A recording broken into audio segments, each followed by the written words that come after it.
kila kitu kinachokuzunguka, kuanzia viumbe hai na vile ambavyo sio hai, unastahili kuviheshimu na kuvipa thamani yake na kuifanya kuwa sawa. Si kwa imani, ila tambua kuwa chochote kilicho karibu yako, ukikiathiri katika namna iliyo hasi, basi matokeo yake yatakuwa kwako hasi.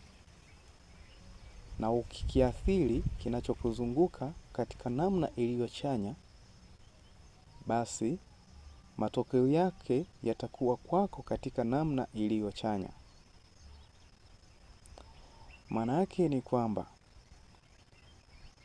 unapotupa uchafu katika mazingira yako, uchafu huo ukaharibu vitu vilivyopo katika mazingira yako ambavyo wewe vilikuwa vinakupa faida, maana yake wewe umepata hasara.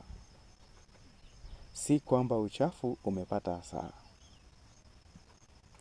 Lakini kama ukichukua uchafu huo ukaugeuza na kufanya kitu ambacho kinaweza kuendelea kuimarisha vile vitu ambavyo ni muhimu kwako,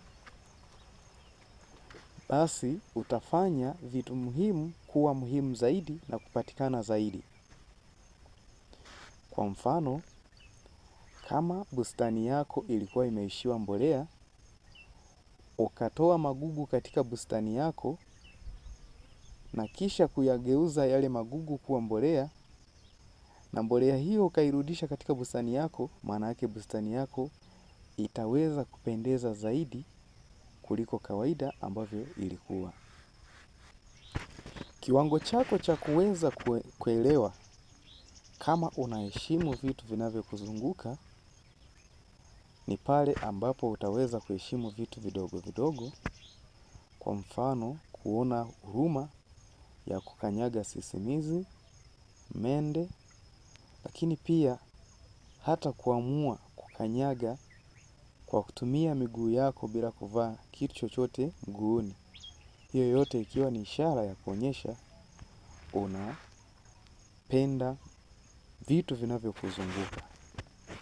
Na hii haiwezi ikaja kwa kujilazimisha, isipokuwa kwa kutambua kuwa kuna ukuu wa